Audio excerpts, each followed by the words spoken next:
Hey, what's up, guys? This video is going to be a bit more serious, and I don't want to come across as like boasting on this video by any means, because it is. I wouldn't want to do it at the expense of the people that were lost in it, and I'll get right to the point, which is I predicted in my life 3 times where, like, a premonition where somebody died that same day.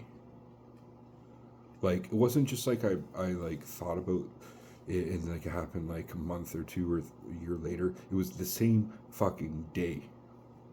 Okay. And it is very serious, and I want to share this with you guys because I was I was just thinking about it today, and I wanted, like, when I make videos like this, I just want to throw things out there that are on my mind, and this one is kind of fucked, to be honest. But I'll get right to the fucking point, which is the first. I'll say the first one. So in high school, it was in grade 9. There was one guy who was in a lot of my classes. His name was Steve. He's a little Jewish guy, and I don't know if he had some type of disability, but he was very small, very tiny. He had glasses that like were like bottle glasses, where his eyes were like popping. Like if he looked at you, it'd be like he like to look around. And he was the guy in gym class where we're playing dodgeball, and literally he would get pinged by that dodge. You know the sound that dodgeball makes, bing, and like his glasses would fly off, and he'd be like knocked to the floor. It was that type of guy, but he wasn't like a total loser. Like, he was well liked. Still, he was a nice guy. And anyway, one day I remember this super clearly. I was waiting in line to get cafeteria food. Okay, I think I was getting like some type of like pizza or something, cafeteria pizza. And he was standing there, and I, for some reason, took him. He's wearing a backpack. I took him my backpack. I was shaking him. You're gonna fucking die, Steve. Shaking me. He's like, dude, you're gonna fucking die, man. And then 2 of his friends, who I was good friends with as well, Adam and who's John, beside him, they're like, yo, Mark, chill the fuck out. I'm like, shaking, like, snap to, hey, okay, holy shit, like, what the fuck, right? You're like, telling the guy he's gonna fucking die. That fucking same day, he was walking across the street in front of the school, right when everybody was getting picked up by the buses, and the school down the street, which was a Catholic school, a guy was cruising down the road at like 120 kilometers an hour. Steve was walking across the street and got smoked. Died right in front of fucking everybody. Like, horrible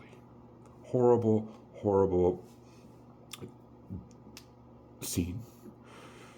Students were trying to resuscitate him right on the fucking street, and yeah, like, it was not a good situation at all.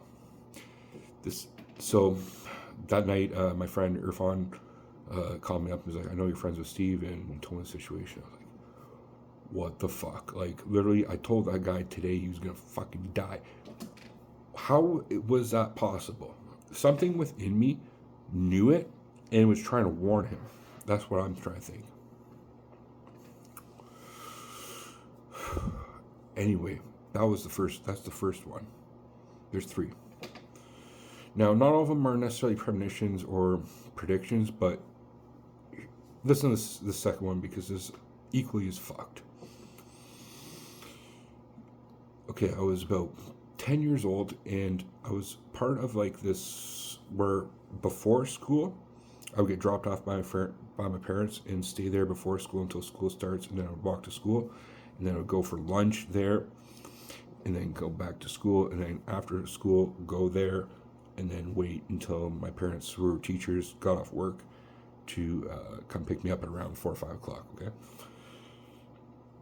There was a lady who was working there at the daycare. It was just somebody's house, but she was working there that was helping prepare lunches and whatnot. Okay. And her kid was also kind of doing the same thing as me, like, go there after school and whatnot because she had jobs and that type of thing, okay? I believe his name was Michael. I'm trying to remember his name. I think it was Michael. Anyway, one day after school, we were there, and there was about, like, I don't know, 12 kids there that would be after school just hanging out. And we're in the backyard. There's a playground, and, just waiting for our parents to come pick us up. I remember distinctly his dad coming to the house and then just going inside really fast, like pull up, run inside, right? Well, I ran to the kid, Michael, and I'm like, your mom's dead. And he's laughing at me. He's like, I'm like, your mom's dead. And he's like, what? You're kind of freaking me out. Like, what? It's like 10 years old as well. Sure enough, 5 minutes later, we hear his dad call in the backyard, Michael, come inside, or whatever. Turns out she died of a fucking, like, I'm trying to remember, a brain aneurysm or something like that, where, like, there's a blood vessel in the brain that fucking popped, and she fucking died that day. The second one, like, how would I there was no indication that I knew that. None. The only indication was the dad pulled up and ran inside the house real fast to tell the lady who was running the daycare center, essentially, where the kids were. There was no indication that she was dead at all. I knew, though. The last situation is a more personal one, which was my grandma, my dad's mom, and I was living in BC at the time. I hadn't seen her for about a year, and I had a dream where essentially she was like turned away from me, and I was like, Grandma, like, what's wrong? I was trying to get her attention, and she's like, not looking at me. Grandma, like, look at me or something like that, right? Like, it was trying to figure out what's wrong with her. That was the extent of the dream. Anyway, I woke up the next morning and I got a phone call. As soon as I got the phone call, my mom, I like knew it was about her. I knew it was about my grandma. And then, sure enough, my mom told me that she passed away that morning in her sleep at the retirement home. And I was like, in my mind, I already knew. I already knew that fucking shit happened. So there's 3 situations that I think illustrate something. What for me, what it illustrates is that we have the ability to sense things before it happens, especially things that are emotional. Okay. Not always, but there's something in our minds that's the emotional center that gets us prepared for us being like, for that emotional situation to happen. It's part of our subconscious mind. Now, I actually have evidence of this through a study that happened. The study was where they hooked people up to brains, EEG machines, which are like electrograph machines that are hooked up to like the head, like on the scalp, and it measured the parts of the brain that had to do with emotion, and what they did was flash images in front of them. Okay, now some of the images were just like random ones, like nothing that were emotional, maybe a guy riding a bike or some shit like that. Other images were like hardcore porn, like a chick getting fucked, like on the images, right? Or like very hardcore images, right? Of that. What they noticed was the brain scans noticed that there was an increase in activity before the emotional images were projected on the individual, on the subjects, which means that there was some type of premonition in the brain that was in advance of our attentive mind, our conscious mind. Our conscious minds are often attributed to being like having to do with time and a sequence and things like that, like very linear. But the evidence of this shows that there's something that's non-linear time, which our body kind of adjusts for in anticipation for this emotional event to occur before it happens.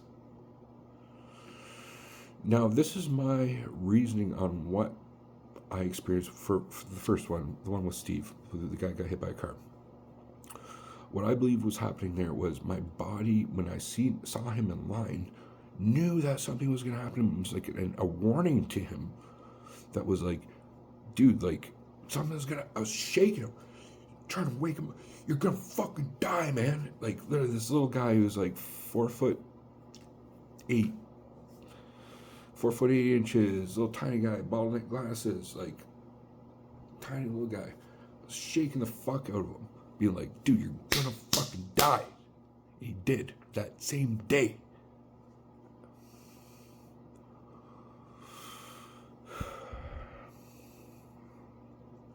I believe I've had other instances in my life that had to do with psychic phenomenon. I don't want to go off on a tangent there, but maybe not in this video. But what do you guys think about that?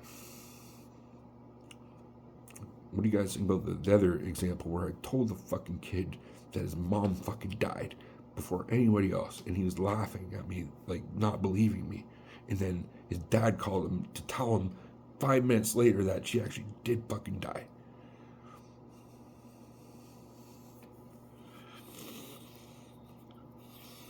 I was thinking about this today, reflecting on it, and I want to share it with you because there's other situations where somebody died and I never had any premonition about it, for people close to me and things. So it's not like it happened every time, but 3 times is a bit a lot, right? A bit of indication that there's more going on there than to life, than in death, than what we perceive directly. What do you guys think about that? Thank you for listening to all my videos, especially this one, and listening, being objective. If you want to criticize me on this one, by all means, I'm not going to be afraid to. People who say that I'm fucked up in the mind or wrong in any way about this, or maybe it was just coincidences. Yeah, right. Anyway, thank you for watching, guys. Have a great night.